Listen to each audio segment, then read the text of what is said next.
What's up, everybody? Today is another book review. So I'm going to give you 5 lessons from the book The Universe Has Your Back by Gabrielle Bernstein. Lesson number 1. To be free, we must acknowledge our resistance to love. And that's what this book is all about. Surrendering back into love. Basically, she's talking about either being in fight or flight or in rest and digest. You can't be in fear and love at the same time. If you have fear around something, the more that you avoid it or stuff it down or shove it away or pretend it's not there, the larger it's going to get.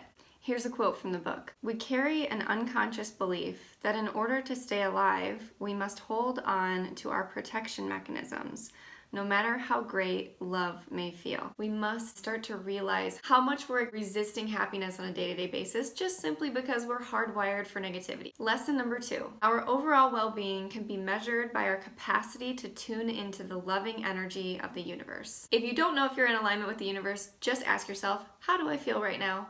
And if you feel anything less than trusting and loving and beautiful, then you're probably not in alignment with the loving energy of the universe. But I know you've been there before. I know that you've been in alignment with the universe. I know that you've been in alignment with love. I know that you've been in a state of rest and relaxation. Here's a quote from the book. When you begin to dance with the energy of the universe, your life flows naturally. Incredible synchronicity presents itself, creative solutions abound, and you experience freedom. Gabby talks about developing a quick comeback rate. It's not about avoiding pain. It's not about avoiding fear. You're gonna get there. You're gonna go there. You're gonna feel that. It's about seeing how quickly you can return to love. How quickly can you come back to yourself and to your deep breath and to your trusting and to your alignment with the universe. Develop a quick comeback rate. Lesson number 3. Life is our classroom and people are our assignments. Every relationship, good or bad, every interaction at the grocery store, in traffic, on TV, on social media, whatever it brings up for you is an assignment for you. In other words, if something comes up and it triggers you and you try to avoid, numb, or blame it, then you're not showing up for the assignment and it's going to keep coming back to you. Here's a quote from the book. You can't avoid the assignment. You can only postpone it. If you don't choose to accept the assignment today, it will continue to present itself in new relationships and experiences. If you don't show up for it, it will continue to show up for you. So show up, feel it, and face it, and talk through it, and journal through it, and try your best to work through it with courage. And you might not know what that looks like, but you can know what it feels like. It feels like being courageous. It feels like standing tall. It feels like facing the dragon that you must slay instead of running and hiding somewhere until it goes away. Lesson number 4. The universe works fast when we're having fun. I love this one. We all want to have fun, right? Life is more fun when you're having fun. Duh! Of course the universe works faster when you're having fun, because really, if you're working with the universe and you're trying to manifest something, you're trying to manifest what you think that thing will give to you. Most of the time, what you think that thing will give to you is a feeling of joy, of happiness, of freedom. So if you start just feeling joy, happiness, and freedom now, then you're going to start attracting all of those fun, amazing, great things that you want.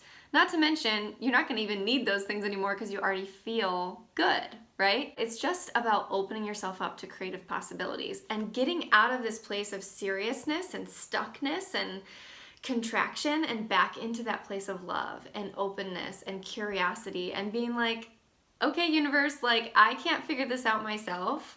So maybe you could help me out. Maybe I can just be open and you can show me the way. And I've been trying to practice this in my life now more than ever. So here's the little meditation or prayer that you can say out loud whenever you feel stuck. Thank you, universe, for opening me up to creative possibilities. I surrender my plans to you. Show me what you got. When you do this in your life, you will be amazed. I kid you not, like, I have said this and then like 15 minutes later I get a message on Instagram that is exactly what I asked for. Or I hear something in a podcast that is exactly what I just asked for. Or my boyfriend will say something or tell me a plan that we're about to do that is exactly what I just asked for. So open yourself up to those possibilities. And if it doesn't show up like that, we'll have some patience, you know? Maybe a week from now it's gonna show up. Maybe a month from now it's gonna show up. But just know that if you can relax and release and have more fun, do something light and playful, then you are much more likely to work with the universe, and the universe is much more likely to work with you. Lesson number 5, obstacles are detours in the right direction. This is hard to believe sometimes, but the more you practice this, the better you'll get at it. Life is happening for you and not to you. And if you can start to trust that and look for that in every single situation in your life, then you'll start to trust that you are being guided. You will start to trust that the universe is always bringing you back to yourself, to your truth, and to the highest good for all. Here's a quote from the book. Our only job is to trust that whatever we've been guided toward is exactly the direction we need. Even situations that appear to be obstacles are actually opportunities, detours in the right direction. In the book, Gabby gives an example of how she and her husband were bickering, and she asked the universe to help her please reconnect with him in a loving way. And shortly after that, they got stuck in an elevator for 45 minutes, and he's claustrophobic. So Gabby remembered that she had asked for that, and she was rubbing his back and talking him through it and focusing on positive things, and they reconnected in a loving way. Even though at first she was like, what the heck? Why are we stuck in an elevator? This sucks and it's taking forever. But she realized that really she had asked for that.